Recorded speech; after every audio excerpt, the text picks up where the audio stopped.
Hello, beautiful. Can you hear that? Yes, it's upon us. The most stressful period of the year is upon us, the Christmas time.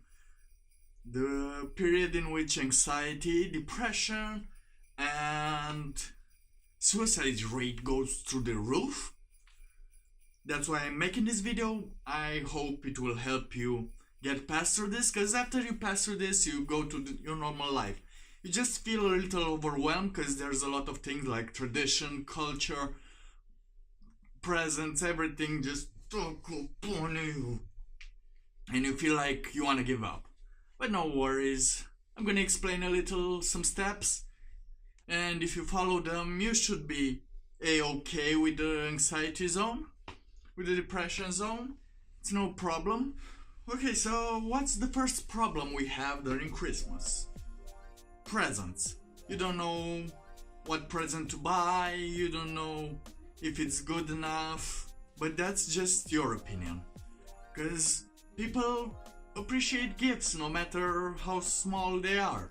They just need to know that you work for them a little. So the first step you can do is make a list of the people you want to buy presents for, and that way you will know a little better which kind of presents to buy for anyone.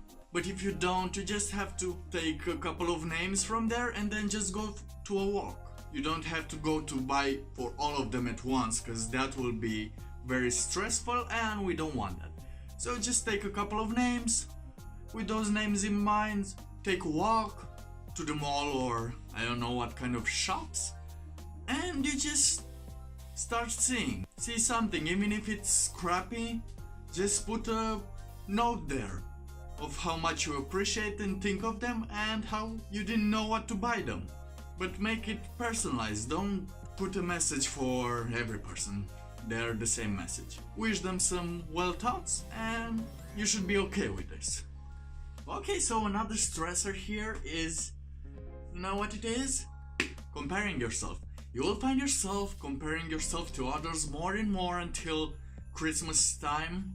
You will compare your gifts that others make to other people, the level of happiness you have compared to other people's happiness. And that's a silly thing to do, because as I mentioned before, you don't have to compare yourself to other people. You just have to compare yourself with yourself. And it's better if you compare yourself today from who are you yesterday. Because comparing yourself provokes a lot of anxiety, a lot of depression, and you're usually wrong, because you know that even if people are very happy, they have their own fucked up things inside. So comparing yourself to what you don't know, it's not a helpful thing to do during these winters. And I suggest you try to realize when you're comparing yourself to others and stop doing that. Okay, so stressor number 3 is another stressor that you need to watch out for, and it's a very important one. It's loneliness.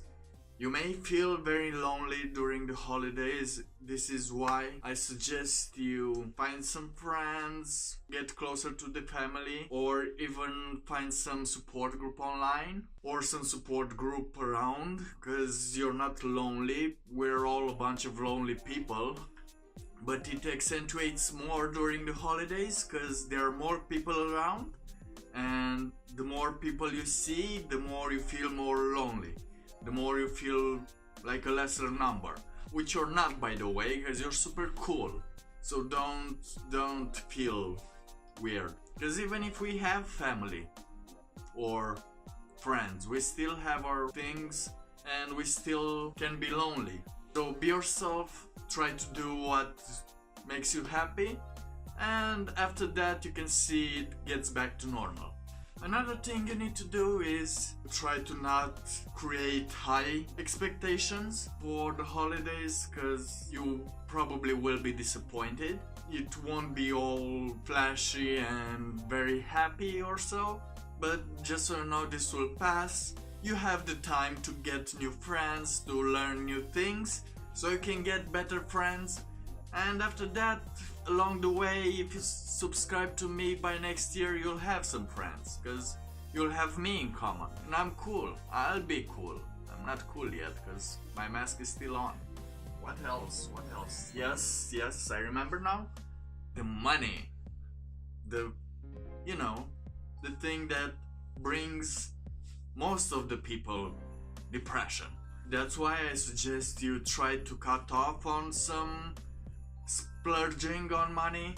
Try to keep it a little on the down low. Don't make mega parties. Just normal parties are fine, because you will feel it in January. And if you remember correctly, in every January there's a little problem with the money, and so you won't have to have the depression after the Christmas.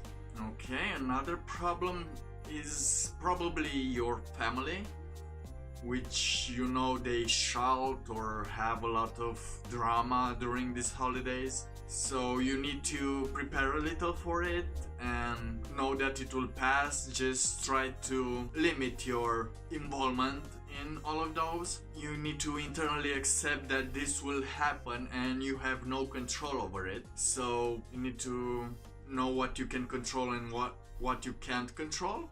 So if you can't control something, because they're a person too, you cannot control them, it's not your business, so you shouldn't feel bad about those. Okay, another thing you can do, and this will help with most of the problems, it will make them a little better, is to find things that you're grateful for. So you can do this starting today. Every night find a thing that you're grateful for, and you should be able to find something, even though everything seems to not be something someone will be grateful for. But being grateful for something, it helps a lot, and it helps you bring a new light to every shitty situation. Let me just give you an example.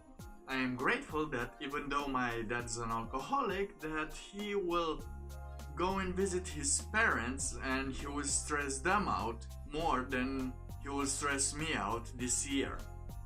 Or another example, I am grateful that I quit my job even though the holidays are coming and I would have needed the money surplus.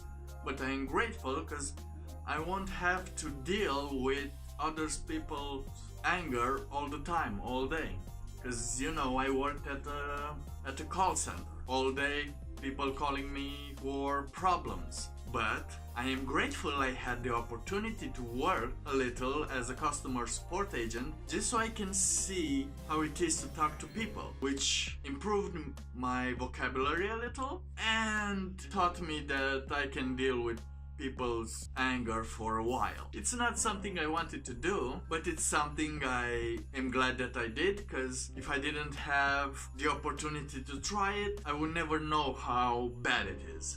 So yeah, things like that. You can try to find the silver lining in every shitty thing you think about, because you are thinking about things. And clean your room, do the whole pyramid of worthiness, and you should be fine. And I hope you'll be fine, because you're gonna miss my awesome personality that's very anxious right now. So thank you for listening. I'll see you next time. Sunday, of course. I'm just thinking now if I have some other things to say. Okay, thank you very much. This was all for today. Please subscribe, and also, very importantly, please write down on the comment section, if you can, what other stressors do you have, so I can see if I can find a way to connect it with something that will help you. I will probably do a bonus episode for that, but for now that's it. If you don't write nothing, I'll see you Sunday. If you write anything, I'll probably write to you back. I'm kidding. I'll make. If I have enough stressors, I'll think about them. It's not an easy way out, but it is a way out. Don't try to look cool, because you are cool already. You just forgot how to see yourself. So you're watching yourself, but not seeing yourself. You are seeing who you don't want to be, and you are. I don't know what I'm saying here. I'm just rambling. No, man, you're cool. See you next time. Don't forget to subscribe, and please comment the stressors that you have down here, and if you can't change them, try to just let them here and not think about them anymore, because you can't change them. So just leave them here and try to forget about them, so you have one less stressor in your mind, just knowing that it's somewhere and not inside your head. Okay, thank you, have a good day.